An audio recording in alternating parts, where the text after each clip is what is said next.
Hi students, welcome to Element 3.2, the B2C model and its constraints, the second part of Unit 3 in your digital economy subject. So, what are we going to look at? In this video, we are going to explore Element 3.2, the B2C model and its current constraints.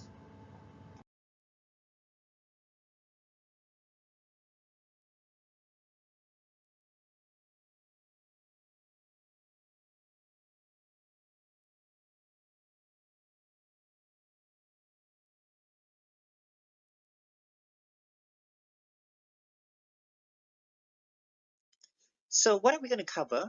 We're going to cover the evolving trends in business models and the approaches. And we are also going to look at comparing some different companies and what is their business approaches to B2C. Now, you all know that the thing called customer first, but is this just a slogan?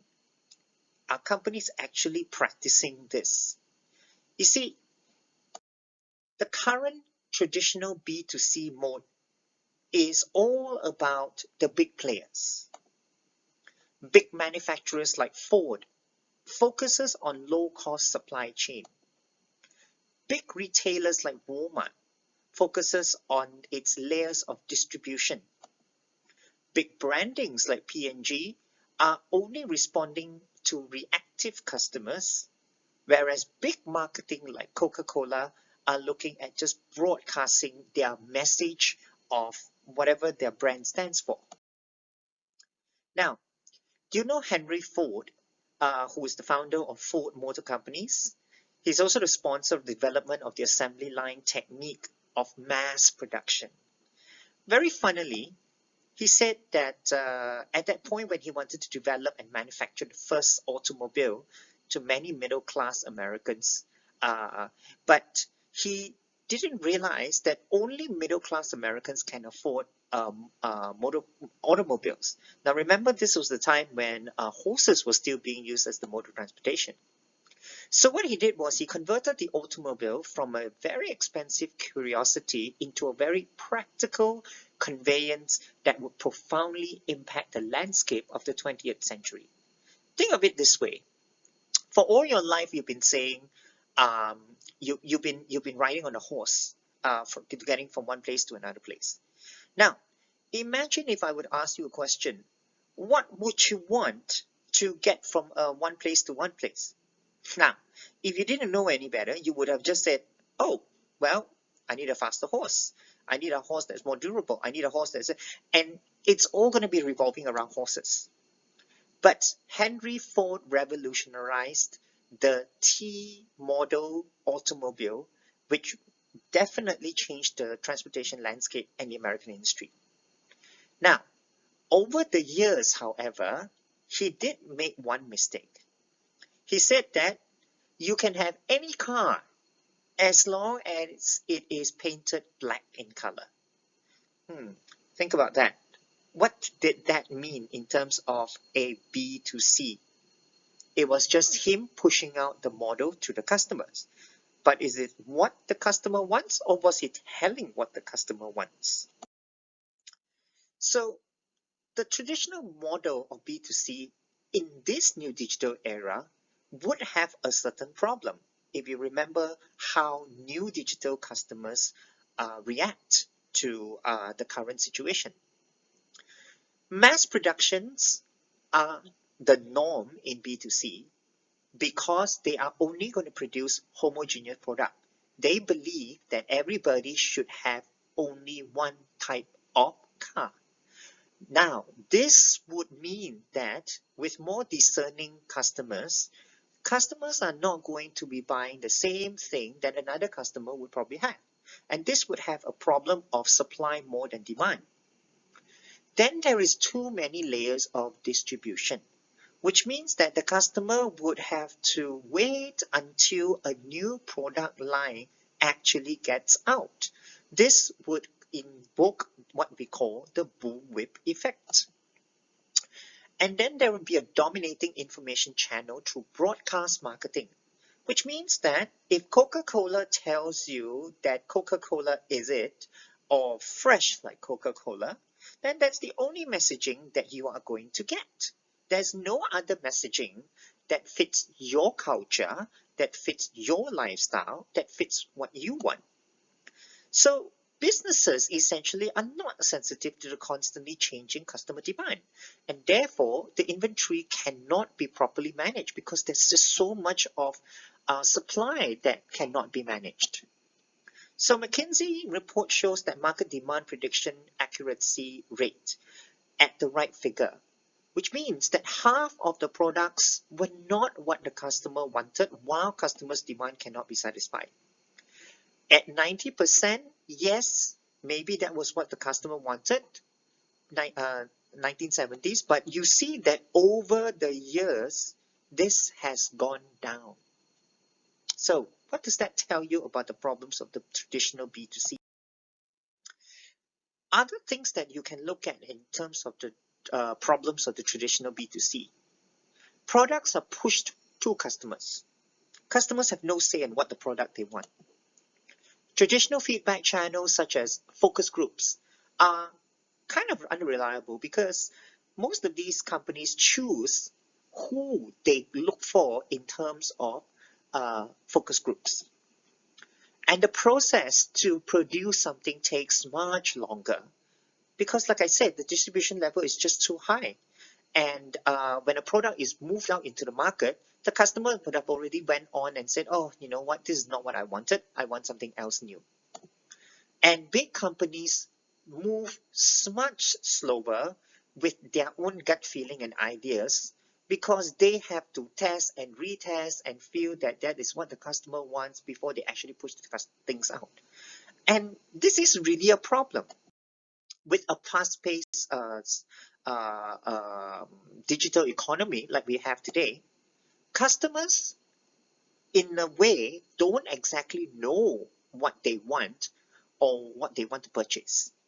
Once the product hits the market, it can be a bit too late. So customers don't think how they feel, and they don't say what they think, and they don't do what they say.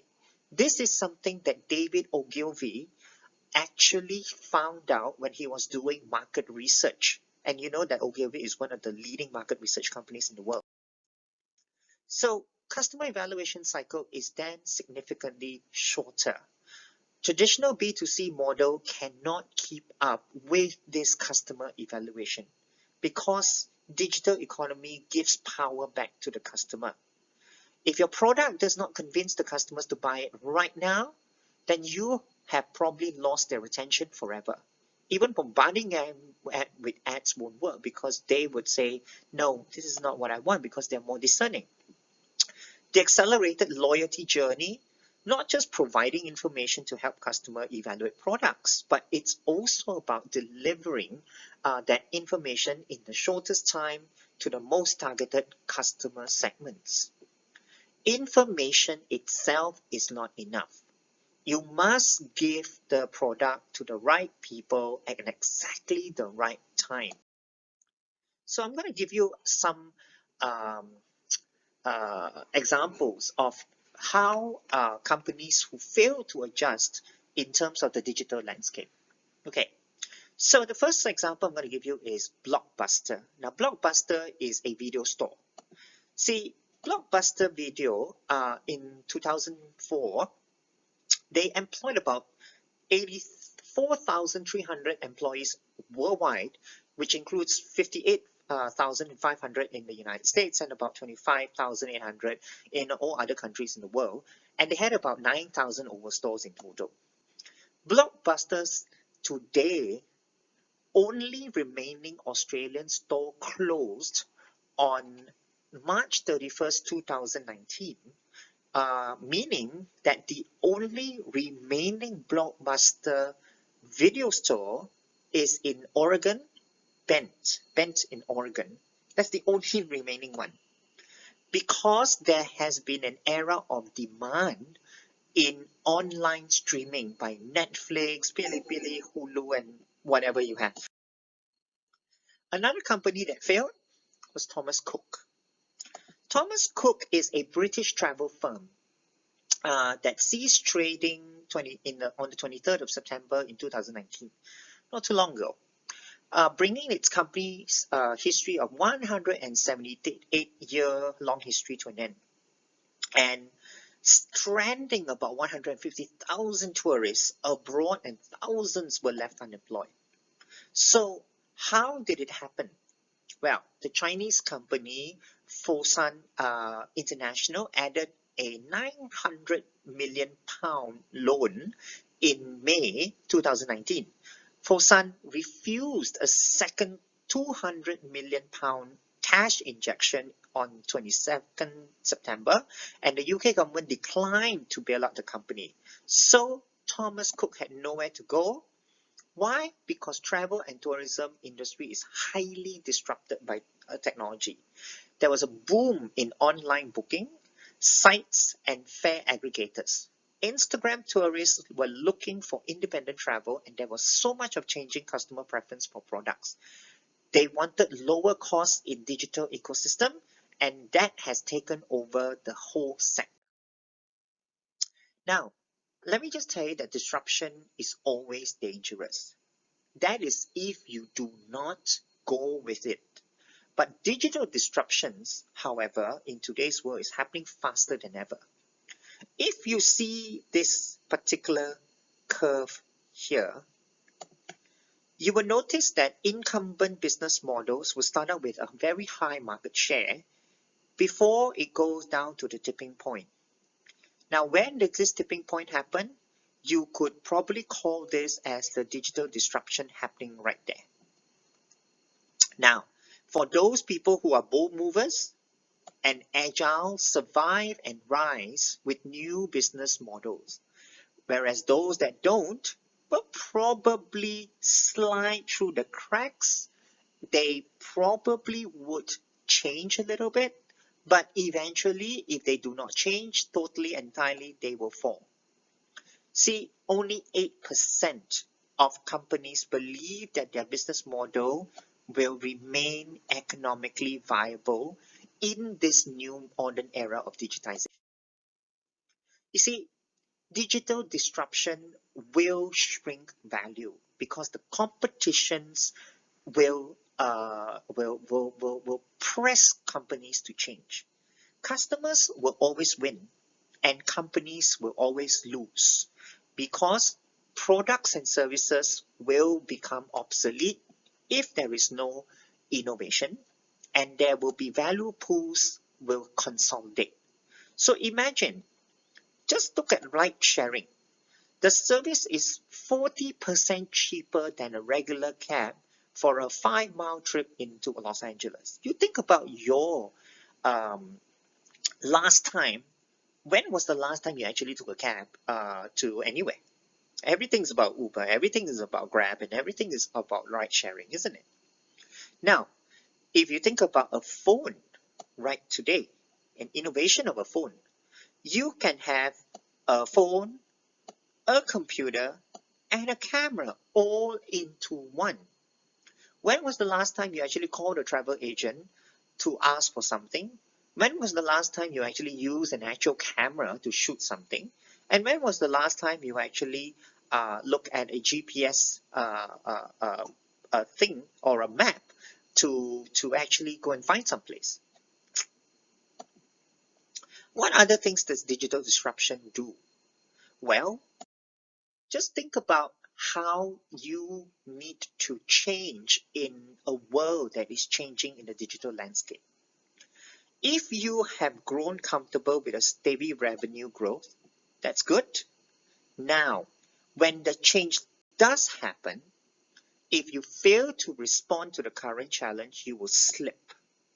And you will see a very precipitous drop in growth, because if you don't go fully digitization and continue inaction, you will drop even steeper, because people who are bold and first movers will be the fastest to move ahead and make a profit, whereas you will continue to keep climbing if you do that. Whereas if you are one of those who are average responders, you will only be able to catch up to only a certain rate, but not really catch up to the first movers. So really, it depends on what you want to do and what you decide to do. Now, how do we overcome digital disruption? The payoff will go only to those who boldly move. If you play in the new sectors or compete in new digital ways, you will see at least a 12% of return on investment. But if you only invest the digital to protect your core and not fully change, you will see an investment of only 6%, probably. It is mentioned that by McKinsey that by in 2025, almost a third of the total global sales will come from ecosystem, which means integrated network economy. And that is how the digital economy is going to work. So, what am I actually telling you about the limitations of the B2C model? It is too slow because of the rate of information that's coming through, the new products, new trends. Everything is now moving faster than the traditional model can keep up with. It is overprotective within its own company because brands hold too much to their own communication channels, and this prevents developing a relationship with the customers and leads to perceived inauthenticity because they think that they tell the customers what they want. It is fixed. With the digital technologies and shorter product life cycle, rapidly changing trends, brands must be able to behave in certain ways and in certain situations, not just sticking to protocols, and must react. After understanding the limitations of the B2C model in the digital era, I would like you to answer two questions for me. See if you can find businesses who have failed to adapt to put in places measured to succeed in this era. What was the thing that made them fail? Why did they fail? And the next question I want you to look at is, how can companies protect themselves against an environment where they have little control over what is said about them? Probably this company might have a Facebook page or a website where they interact with a lot of customers, and customers are able to give their comments freely.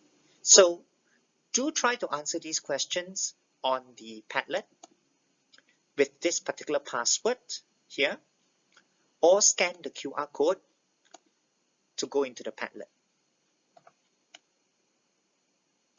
So that ends the second section of Unit 3, the business paradigm shift. And from understanding how digital consumers have shifted and and also understanding what is the problems with the B2C model and its constraints, the next video series, we're going to conclude the business paradigm shift by looking into the B2C model and how it has shifted from B2C to C2B. Thank you.